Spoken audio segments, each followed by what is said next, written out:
y oportunidad para limpiar a nuestras instituciones policiales y el Ministerio Público de malos elementos. Entonces, ahora que está detenido, espero que las investigaciones se orienten también a interrogar sobre ese caso, ¿no? Claro,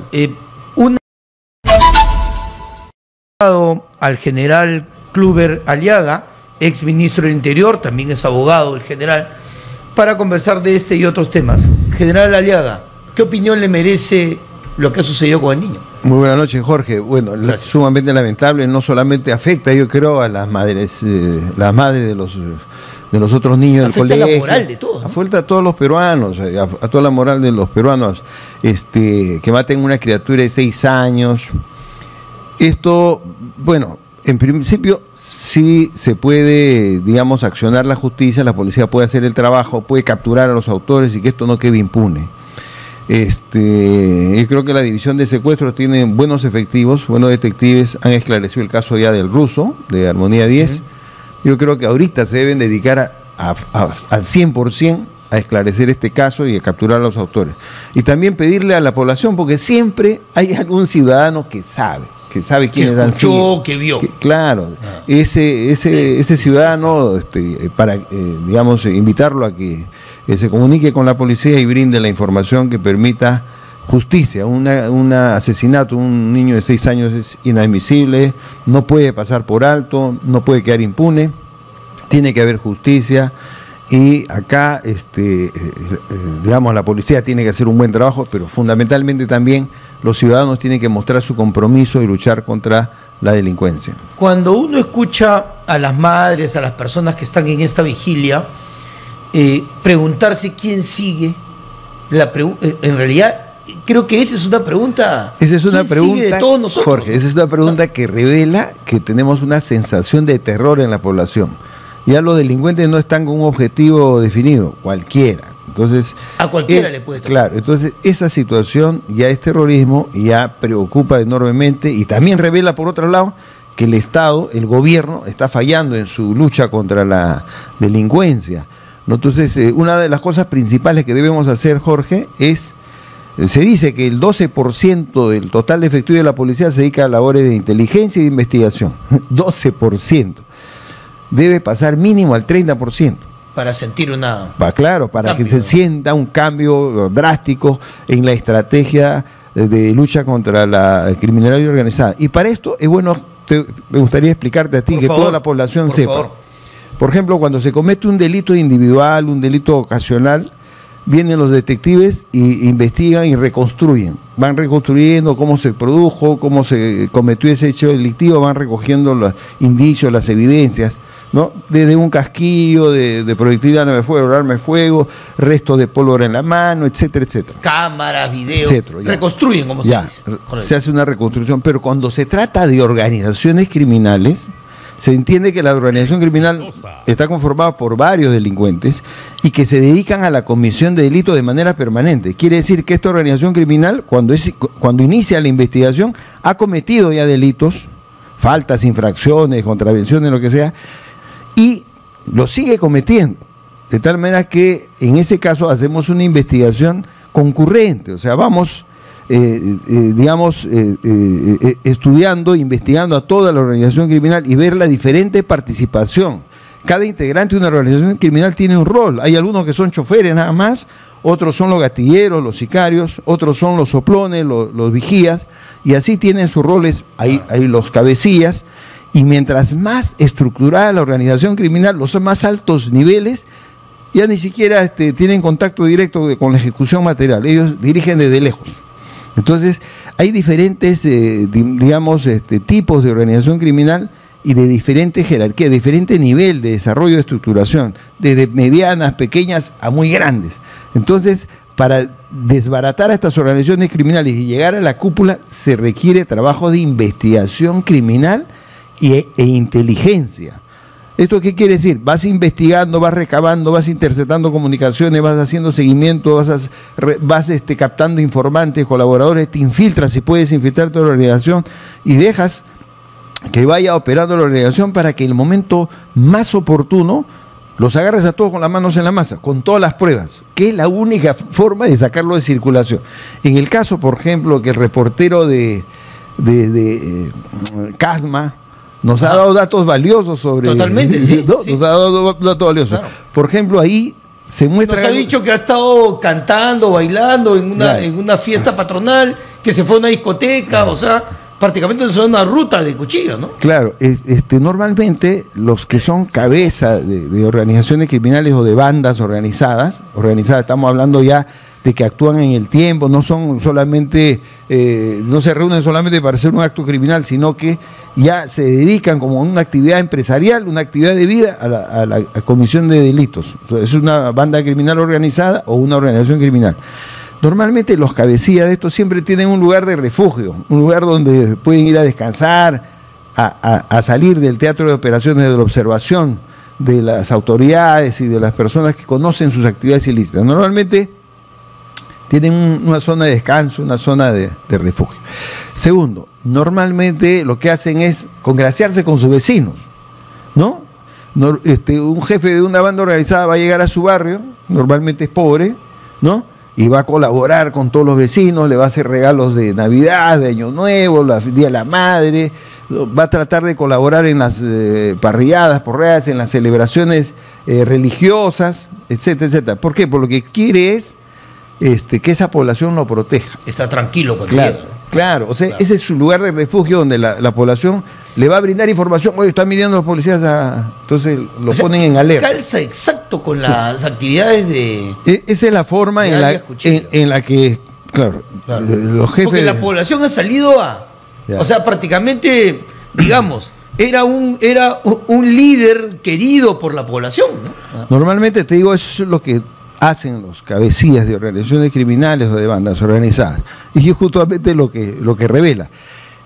Otro dato importante de lo que ha mencionado el corresponsal es que allí se habría producido actos de inconducta funcional por parte de policías y sospechosamente también del fiscal, ¿no? ¿Por qué? ¿No? Claro. Permitieron la salida inutilizando arma de fuego. Puede suceder. En la vida policial se ha detectado casos en que a veces ese perito que tiene que determinar un arma inutiliza, le saca alguna pieza clave para decir que esa arma no funciona. ¿Para qué la tendría si no funciona? No, claro. no tiene sentido. Absurdo. ¿no? Entonces, como un carro que no tenga motor. ¿no? Entonces hay que buscar otros medios. Claro.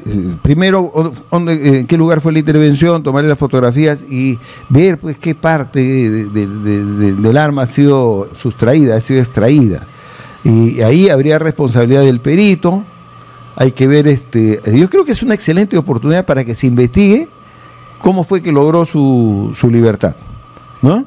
Ahí sí hubo responsabilidad de la policía, sí hubo responsabilidad fiscal, entonces, o de fiscalía. Entonces es una excelente oportunidad para limpiar a nuestras instituciones policiales y el Ministerio Público de malos elementos. Entonces, ahora que está detenido, espero que las investigaciones se orienten también a interrogar sobre ese caso, ¿no? Claro, una vez más, un hecho como el de Patás y un elemento como un presunto líder del tema, como alias Cuchillo, develan que las instituciones que tienen que ver con ese delito, en el pasado, cuando él todavía era invisible, hacían lo que querían a cambio de algo, de todas maneras. Claro, o sea... No eran favores por favor, ¿no? Uno puede suponer de que eso no ha sido gratis, o sea, claro. Esa ayuda, esa extracción de pieza clave, esa pasa. Libertad, pasar por alto, digamos, la falta de comunicación de 5 horas y no presionar para que participen, digamos, otros peritos, etcétera, deja mucho que desear. Indudablemente las organizaciones criminales mueven dinero, ¿no? Ajá. Mueven dinero y tratan de corromper primero al policía que lo interviene. Tú intervienes, lo primero que te van a decir, jefe, acá es un arreglo. No aceptas, ya buscan al fiscal. Van escalando, ¿no? Buscan al fiscal para arreglarlo. Y si no acepta al fiscal, ya se van hasta el juez, ¿no? Claro. Entonces, esa es una cadena que ya ellos saben, o sea, ellos saben que se van a dedicar a actividad ilícita y que tienen su fondo de reserva y contingencia para salvar de responsabilidad. Y precisamente general, lo que buscan es funcionarios pues corruptos. General, ¿cómo hacer para poder hacer investigación criminal? ¿Cómo lograr derrotar al crimen, pero con un método? ¿Cuál es el método?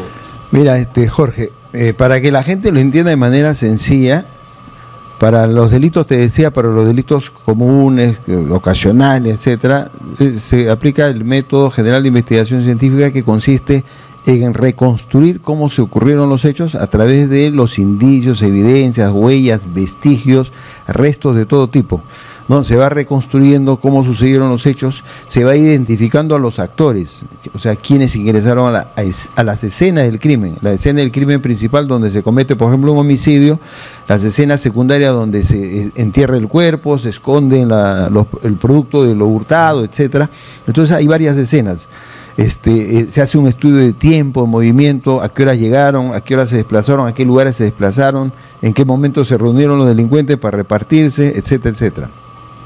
Pero cuando ya se trata de organizaciones criminales como Sendero Luminoso, por ejemplo, que más o menos revela un tipo de organización criminal estructurada, donde hay, digamos, unidades de mando, de comando, de dirección, jerarquías, hay niveles intermedios y niveles operativos, que eran las fuerzas base, digamos, los pelotones del Ejército Guerrillero Popular que estaban en diferentes regiones del país. Hay jerarquías. Lo mismo pasa con las organizaciones criminales que se dedican, por ejemplo, al narcotráfico, a la trata de personas, a la minería ilegal, al contrabando, etcétera. Entonces, ¿cómo atacar a estas zonas? Y mira, mientras más grande es la organización criminal, por ejemplo, las grandes organizaciones de narcotráfico tratan de hacer sus actividades sin que la policía lo detecte. O sea, ellos no están matando a la gente, tratan de pasar desapercibidas, ¿no? Camuflan la droga en vehículos, lo llevan, lo sacan por el puerto, por el aeropuerto, por algún lugar, previa coordinación, con temas de corrupción. Y lo que ellos quieren es invisibilidad y la mayor rentabilidad. Claro. Pero eso estamos hablando de organizaciones criminales que ya son más sofisticadas y ya tienen más tiempo. Cuando las organizaciones criminales recién están ganando territorio, utilizan lo que estamos viendo acá. Bastante caso y sicariato, lucha por territorios, asustar a la población, aterrorizarla para que la población se someta, pague los cupos, ¿no? Y pierda la confianza en las autoridades. Y finalmente las autoridades pasan a ser las organizaciones criminales.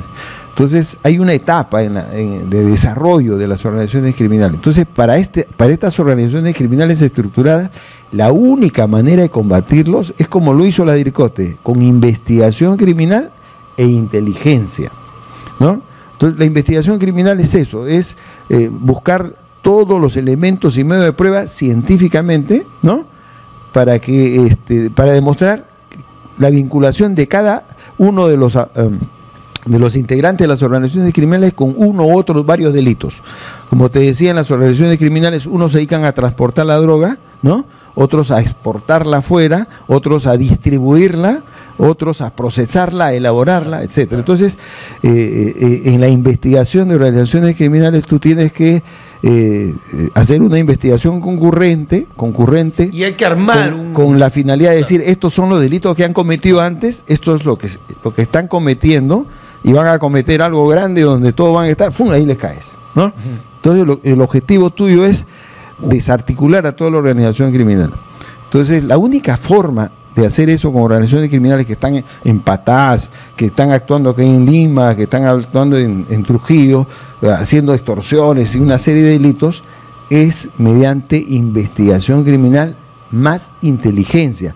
Y una investigación criminal, como te digo, que se realiza tratando de perennizar, tratando de acopiar todos los elementos probatorios de los delitos ya cometidos y de los que se están cometiendo en proceso y tratando de establecer la responsabilidad de cada uno de los actores. Entonces es una investigación concurrente y utilizando, mira, antiguamente cuando existía la Policía de Investigación del Perú, la PIP, no había tanto formalismo en la investigación. El director de la investigación, el dueño de la investigación era el detective. Entonces no había pues un código procesal penal que te diga, para hacer el agente encubierto esto tienes que hacer tales requisitos, pedirlo al fiscal, lo hacías directamente. El único límite que tú tenías es que no podías vulnerar sus derechos humanos, claro. O sea, pero mientras tanto tú tenías la libertad de poder innovar, de poder desarrollar cualquier tipo de procedimiento de investigación. Porque en una investigación científica el señor de la investigación es el investigador. Pero nosotros hemos hecho un código procesal penal donde se han regulado algunas de las cosas que ya se hacían antes. Por ejemplo, remesa controlada, agente especial, agente encubierto, interceptación de comunicaciones. Eso ya se hacía siempre, o sea, no es nuevo. Y se hacían muchas otras cosas más que ahora no se hacen porque no está regulado. Entonces, de alguna forma, si tú eres detective, ya no puedes hacer todo lo que hacías antes. Hay para poder esclarecer. Es como una camisa de fuerza, te han limitado. General, entonces, vamos a abrir las líneas telefónicas, ¿qué le parece? Para supuesto, poder escuchar al público y poder interactuar con ellos. Queridos amigos, ahí vamos a abrir las líneas telefónicas 251-9422, 741-0955 y 940-800. General, acompáñenos por favor con el auricular para poder escuchar al público que quiere llamarnos para poder conversar con el general Clover Aliaga sobre seguridad y o sobre cualquier otro tema que usted quiera conversar. Adelante, tenemos una llamadita. Exitosa. Bien, buenas noches. Muy buenas noches, señor Valdés. ¿De dónde nos llama? ¿Cómo está? Muy buenas noches. Y también al general Aliaga. Nos saluda el ingeniero Castañeda, Abel Castañeda de La Victoria. Díganos, ingeniero. Sí, voy a hablar como presidente o paz presidente de una junta vecinal municipal, porque bien sabe el general que hay juntas vecinales de la Policía Nacional. Entonces, el enfoque preventivo, yo quiero felicitar lo que acaba de decir, lo que está manifestando el general respecto de la parte técnica policial, ¿no? Que también se debe aplicar el óbice para la investigación y para el seguimiento de lo que están en crimen organizado, como lo hicieron para Sendero Luminoso. Pero en materia de vecinal, a la labor preventiva, yo creo que acá hay un actor que no se está hablando de un actor importante, que es los alcaldes. Los alcaldes juegan un rol importante porque los alcaldes tienen que designar presupuesto para labor preventiva con los niños, jóvenes y adolescentes, en materia preventiva para arrancar de los brazos de los criminales del crimen organizado a aquellos jóvenes que después son captados de alguna manera por alguna razón, por necesidad, por filiación familiar, etcétera, etcétera. Pero le voy a decir algo, como producto de nuestro trabajo en zonas muy difíciles como son Huascaranza, Peña, Renovación, El Pino, San Cosme, cuando hemos hecho labor vecinal con los jóvenes, llevándolos a hacer paseos, a participar en eventos deportivos, con conocimiento, mire, es una fórmula, ¿no? Que hay gente que está dedicada a cosas negativas en una zona como venta de drogas, generalmente vende drogas porque aquí en la vida hay un problema muy álgido con el tema de la salud mental, la droga, mucha drogadicción. Es que las personas que están metidas en eso no quieren que sus hijos sean su ejemplo, por ejemplo. Bien, muchas gracias, general, su comentario. Así es, interesante la intervención del ingeniero, yo coincido totalmente con ella porque considero que los alcaldes y los gobernadores y el gobierno nacional, todos, en realidad todas las autoridades tienen como primera obligación ver la seguridad de las personas. Lo más, el fin supremo de la sociedad y el Estado, ¿quién es? La persona humana. O sea, la prioridad es la persona humana. Y en ese sentido, los alcaldes no se pueden desentender. Es más, yo siempre he sostenido de que el alcalde, como el primer vecino, la voz de todos los vecinos del distrito, ¿no?, tiene que, digamos, procurar lo que más le conviene al distrito. Estamos hablando de servicios públicos básicos, salubridad pública, educación, seguridad. Entonces, no se puede desentender la seguridad. Un buen alcalde tiene que tener una buena comisaría, pues, donde reciban bien al público, traten bien al público, lo atiendan bien, unas instalaciones donde van a ir los vecinos. Claro, porque la comisaría tiene que ver con el vecino. Va a haber un detenido quizás, el hijo de algún vecino que cometió un delito, pero el resto de la familia no es delincuente, claro. El abogado no es delincuente, entonces la comisaría tiene que ser amigable con un trato adecuado, ¿no? Entonces, ¿quién se debe preocupar? Pues el alcalde, ¿no? Indudablemente que el gobierno regional y la municipalidad tienen muchísimo que hacer, por ejemplo, en el tema preventivo que él decía. ¿Por qué? Porque hasta los peores delincuentes, te lo digo por experiencia, a los peores delincuentes, cuando tú te acercas a ellos y tratas de recuperar a sus hijos, hay una apertura. Hay una apertura, hay una disposición. Prácticamente te diría que hasta el peor delincuente quiere que su hijo sea mejor. O sea, que tengo Sí, otra seguramente, vida. sí, Entonces, ¿no? esa es una tremenda... Tendría que ser demasiado torcido ya para pretender. General, vamos con una llamadita más.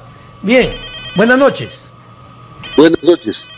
Muchas gracias. ¿De dónde nos quiero llama? hacer una pregunta o un poquito de comentario también al respecto.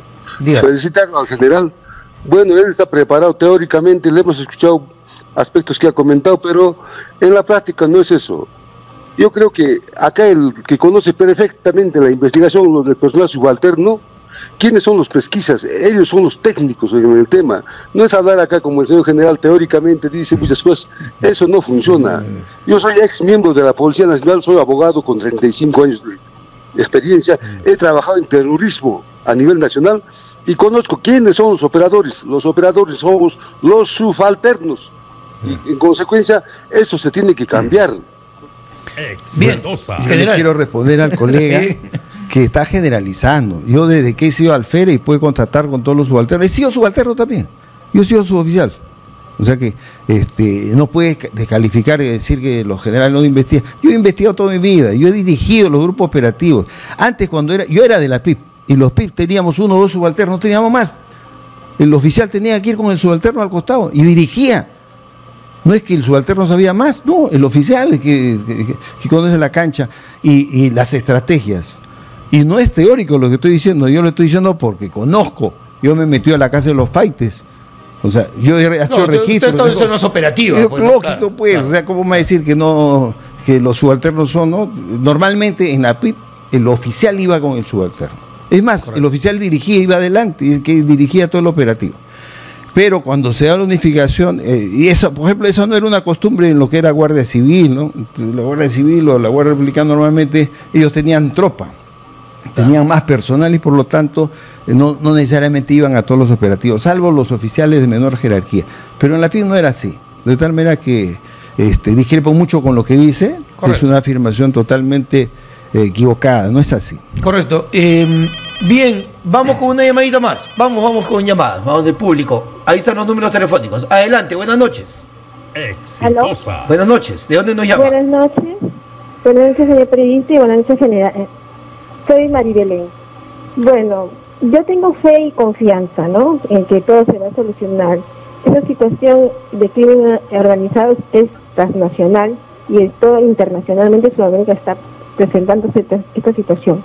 Pero acá hay una ventaja. La delincuencia se va a poder acabar ya que tenemos tecnología, ¿no? Y bueno, desgraciadamente entró un gobierno tras cada año, entonces eso se ha deteriorado a la policía también, no le han ampliado sus armamentos. Mire, yo vivo acá en Magdalena y estoy contenta con el alcalde Allison, ¿no? Porque él ha comprado drones para poder hacer la vigilancia. Los vecinos de acá pagamos nuestros arbitrios, entonces hay presupuesto para contratar buenos efectivos, ¿no?, en Serenazgo.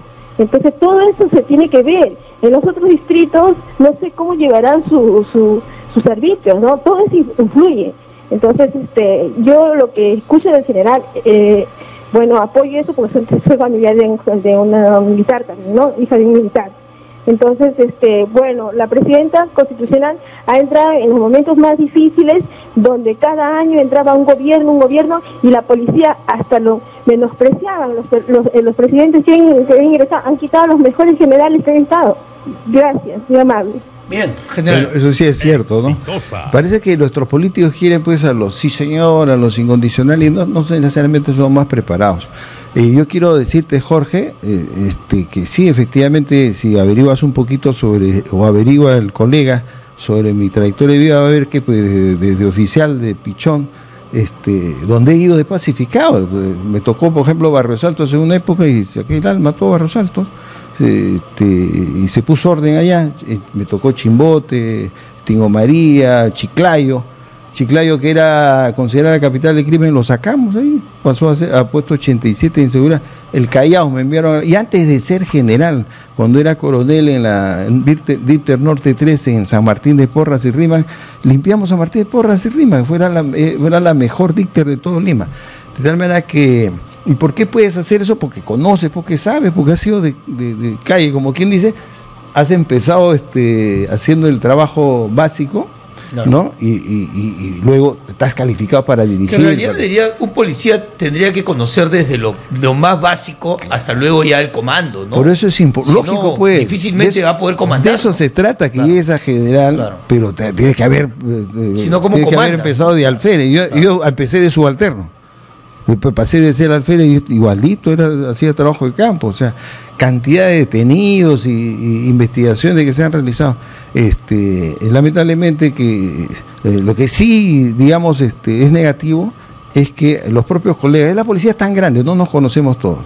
Y a veces hay policías que descalifican a otros policías sin conocer realmente cuál es su historia de vida. Claro. Y respecto de lo que ha mencionado, efectivamente, la tecnología es muy importante, pero no es determinante. O sea, ¿por qué? Porque, digamos, el factor humano es fundamental. El factor humano. Si tú eres corrupto, tienes la mejor tecnología, se le malogró la tecnología, la cámara lo diriges a otro lado y el delito se cometa. Es decir, el factor humano es fundamental para el Estado, para toda institución y servicios públicos, ¿no? Entonces, no hay que descuidar eso. Bien, vamos con una llamadita más del público. Ahí están los números. ¿Tenemos llamada? Adelante. Buenas noches. Buenas noches. ¿De dónde nos llama? Aquí de Comas. Díganos, por favor. Soy ciudadano y quiero comentar sobre la inseguridad ciudadana. De lo que está pasando ahora, lo que el gobierno no está cumpliendo, debe dejar si no cumple. No hay capacidad para poder gobernar, para dar esa seguridad en la ciudad. Ya sabe, ella pues tiene que tener esa capacidad para tener una buena gestión. Si no puede, ya tiene que dejar el cargo para que estén otras personas que puedan dirigir la seguridad de la ciudad de Lima. Exitosa. Bien, general. Yo creo que es un buen comentario que ha hecho el vecino, porque el que no está calificado para un cargo no da resultado, debe dar un paso al costado, ¿no? Y eso es clarísimo. Nosotros los peruanos tenemos que aprender a ser exigentes, pero también a ser reconocidos. O sea, si vemos que un alcalde hace un buen trabajo, hay que reconocerle. Si vemos que un policía, por ejemplo, la división de secuestro de la policía, ha logrado esclarecer el caso del ruso, ha capturado todo. Hay que felicitarlo, hay que reconocer, porque si no hacemos eso, si somos egoístas, lo que estamos haciendo es minar la moral a los buenos policías, que siempre los buenos son lo menos, no son la mayoría. Los buenos son pocos, y lo que hay que tratar de hacer es que no sean pocos, que se multipliquen, que sean más, y ahí tiene mucho que ver que nosotros seamos reconocidos, que seamos gratos, pero al mismo tiempo exigentes. O sea, si son malos, si no dan resultados, hay que pedirle que den un paso al costado. General, una llamadita más del público. Vamos, buenas noches. Exitosa. Buenas noches. Hola, buenas noches. Bien, ¿de dónde nos llama? ¿Qué tal? Buenas noches. Llamo a Pueblo Irancho. Mi nombre es Hugo Luis. Díganos, por favor. Sí, justamente llamada por lo que el tema que están hablando sobre la inseguridad. Bueno, esto no es de ahora, esto ya viene ya décadas atrás, ¿no? De los años 80, 90, cada vez se ha ido más empeorando las cosas. Bueno, ahí el ex ministro está ahí, él tiene experiencia de esto, de lo que se ha vivido con terrorismo, sin terrorismo, pero ahora es otro tipo de terrorismo lo que estamos viviendo, ¿no? Por ejemplo, en lo que respecta a lo que la seguridad ciudadana, se ha visto muchas deficiencias en la policía. Si nosotros nos acordamos, en los años 90, cuando apareció ese videíto de Vladimir Montesinos, sus cumpleaños, ¿se acuerdan? Ya, no había un montón, desfilaban generales y generales. Entonces yo digo una pregunta, ¿de qué sirve tanto general en la policía? Tanto general, si al final los resultados no pasa nada. Se sigue matando, se sigue robando, se sigue liquidando, se sigue desapareciendo, hay más violencia. O sea, ¿para qué queremos tantos generales? Si los nacionales no dan la talla. Ese es uno. Dos, los militares paran en la calle. Los militares están cuidando la frontera. ¿Por qué? ¿De dónde pasa el colombiano? ¿Por dónde pasa el venezolano? ¿Por dónde pasa el ecuatoriano? ¿No es por la frontera? Bien, muchas gracias, general. Bueno, tiene razón, ¿no? Aquel que no da fuego debe dar un paso al costado. Eso es clarísimo, lo apoyamos totalmente. Y efectivamente, me acuerdo una de las cosas que decíamos cuando estábamos en el comando, porque hay generales que efectivamente no producen, no dan lo que deben dar y que consultan todo. Si yo voy a ser el director general, quiere decir el comandante general, si yo voy a hacer tu trabajo, te voy a decir lo que tienes que hacer, tú voy a cobrar tu sueldo, pues. Claro, después eso eres general. Como en todo, ¿no? Se supone que llegaste a general porque ya recorriste todo, ya conoces y tienes la solvencia de poder tomar decisiones, de poder accionar. Entonces, eso, por ejemplo, es un tema ya de gestión. ¿Y por qué es que tenemos malos generales? Porque de repente, pues, el poder político mete sus manos y pone ahí recomendados, y lo peor que hemos visto, que en algunos casos se ha hablado de que han pagado para ascender. No, eso fue un escándalo tremendo. Imagínate, ¿y quién está metido en el cobro? El poder político. Entonces, ¿quién malogra las instituciones? ¿Quién malogra la policía? Los malos políticos. Tenemos que elevar el nivel de los políticos peruanos, tenemos que ser exigentes, que los partidos políticos propongan a buenos candidatos, a gente que sí conoce, que sí sabe y que va a poder resolver los problemas del país, y que no pongan a cualquiera solamente porque da recursos o porque es patero. Entonces, acá hay una responsabilidad de los partidos políticos que tienen la primera responsabilidad frente a todo el pueblo peruano de seleccionar bien a los candidatos. Claro, pero del votante también, general. Y finalmente el votante, nosotros... Queridos amigos, nos acompañó el general Kluber Aliaga, ex ministro del Interior y abogado también. Les quería hacer